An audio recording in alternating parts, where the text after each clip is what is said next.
Gardening is a hobby. It's always good to have hobbies and other interests besides, your main interests. And it happens to be something my husband and I have both been very interested in, so we've done it together. Downtime is very valuable, but when I'm thinking about gardening or out there working in the garden, I'm not thinking about work. It's very enjoyable. The work is interesting, and then we get to sit back and look at it and enjoy it.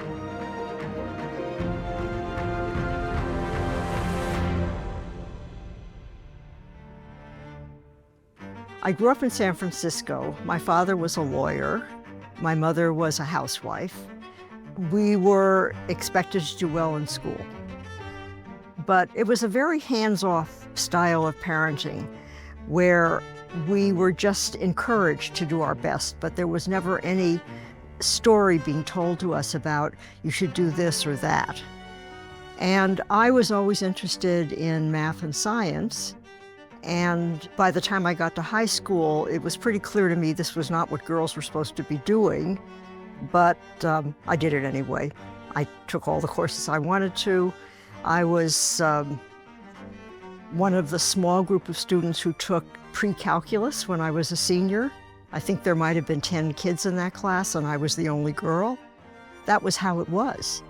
I mean, I was taking chemistry and physics and, all those things. And I probably wasn't the only girl, but I was certainly one of very few. So it was just the way it was, and I was used to it. In my high school, only about 10% of the kids were even thinking about college. This is a long time ago, and things were really different then. So I was in the college prep track, and I don't know, it was a different time. But there was definitely a sense that this was not the direction that girls went to. And I could feel it, but I wasn't going to pay any attention to it. I would just sort of ponder some of this stuff, but just kept on doing what I thought was interesting. And as I said, my parents were fine with this. There was no pressure coming that said you have to conform to what society's expectations were.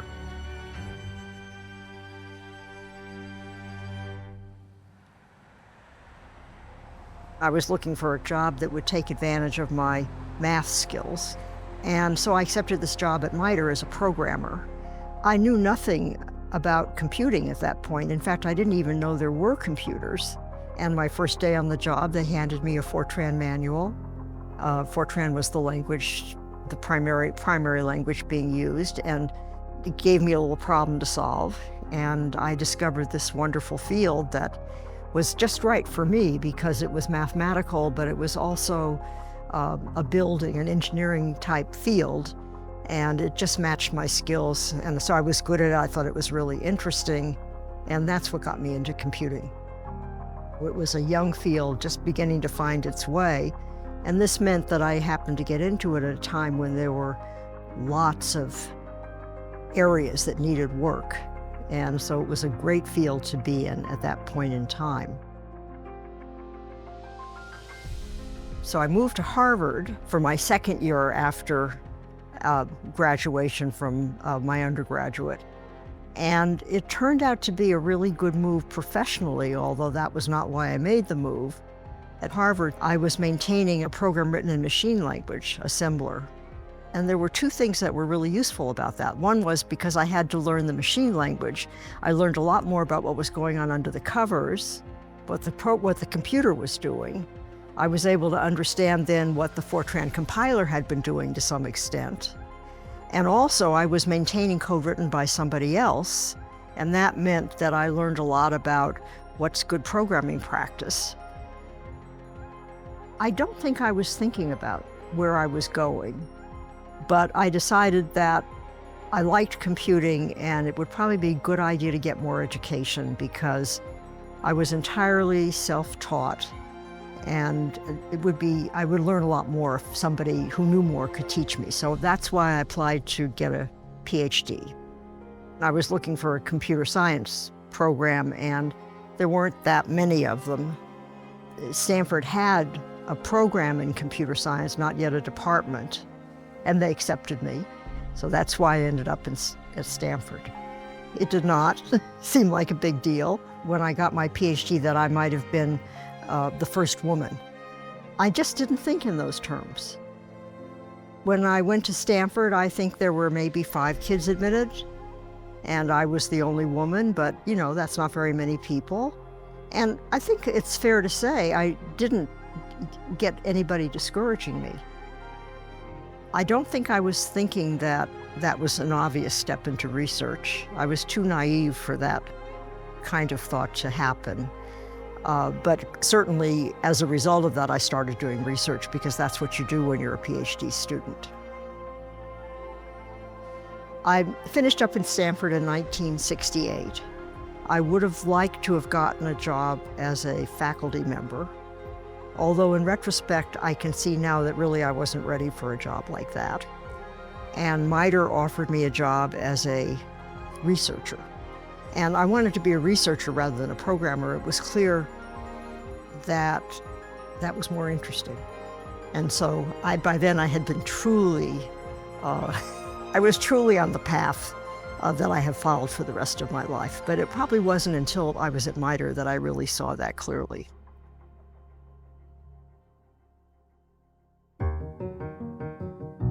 The software crisis was a big deal back in the 1960s.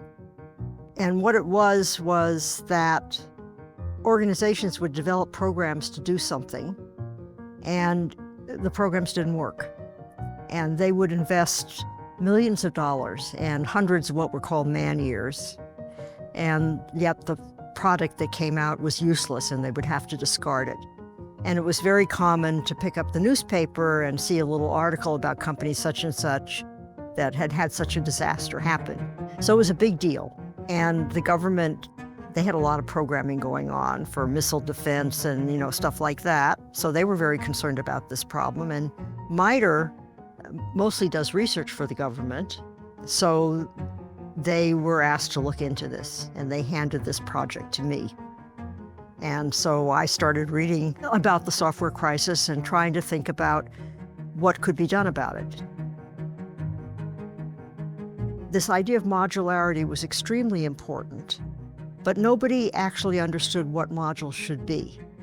And there was even a paper by one of the researchers, this is Dave Parnas, where he talked about the fact that he knew we wanted modules, but I don't know what modules are. And I was trying to think of a way to bridge this gap. And at some point in the fall of '72 or early in 1973, I all of a sudden saw that my notion of a partition could be thought of as a data abstraction.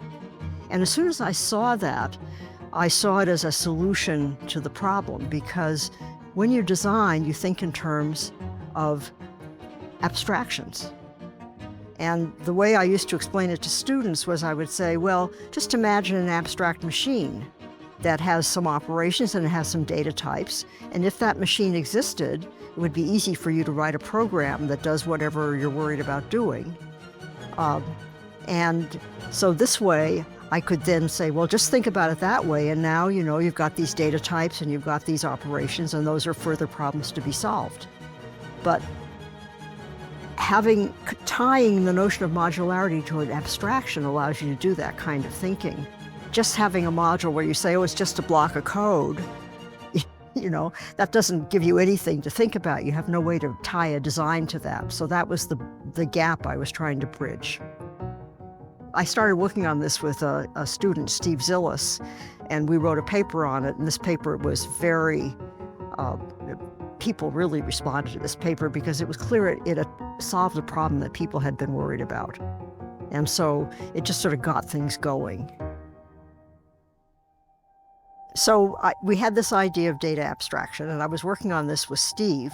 And the obvious thing that was coming next was that you needed programming language support. So if you were going to be using data abstraction as an important way of building programs, you needed a language that would let you do that. And there was no such language around. And so Steve and I started thinking about what would such a language be like. And then in the fall of 1973, I started working on the programming language for real.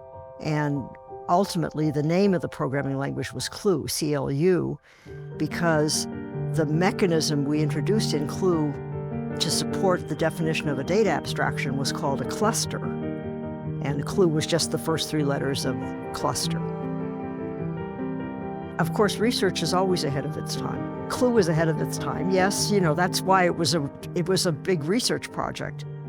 So then after CLU, I had to figure out what to do next. I jumped into distributed computing, and my first project was to build a programming language that could be used to build distributed programs. This was called Argus, because of Argus, the guardian of the gods with many eyes. So the idea was we had, many pieces of this program sitting all over the place. Barbara Liskov is one of the most iconic women and computer scientists in our field. Barbara Liskov has completely revolutionized how we think about programming. Programming languages like CLU were completely disruptive.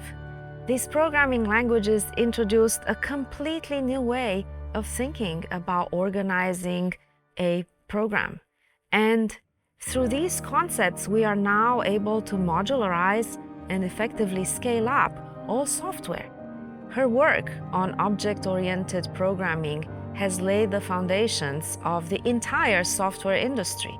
Because of her work, we can now scale up software, and we can bring all the software capabilities and support that everyone uses. And that is because of the ideas and concepts that Barbara brought to the world.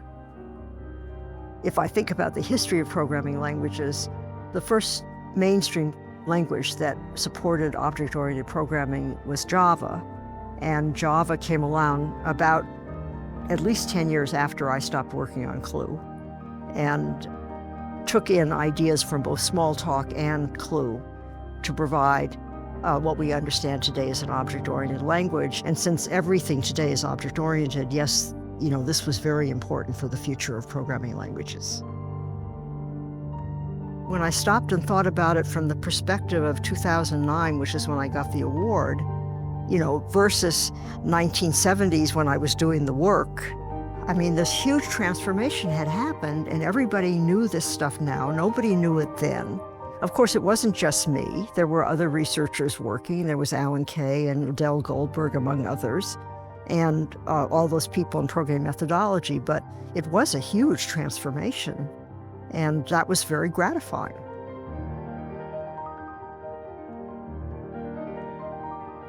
It was a dream come true.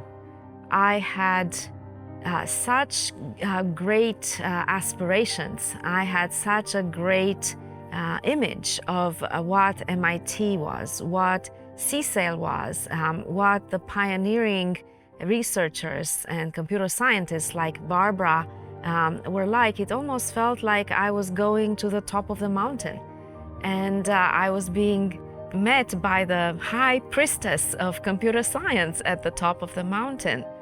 It was really simultaneously overwhelming and exhilarating because you see, Barbara and her colleagues and friends from MIT have been such heroes for the rest of us who had embraced computing as our dream in life. We all aspire to make computing better, to bring computing to the world, to make sure that through our work, the world is better.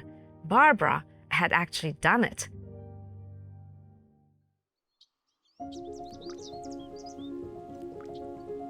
I think intelligence is sort of how quick to learn you are and how flexible you are in your thinking. My mother is clever. She's able to learn. She's able to adjust her thinking.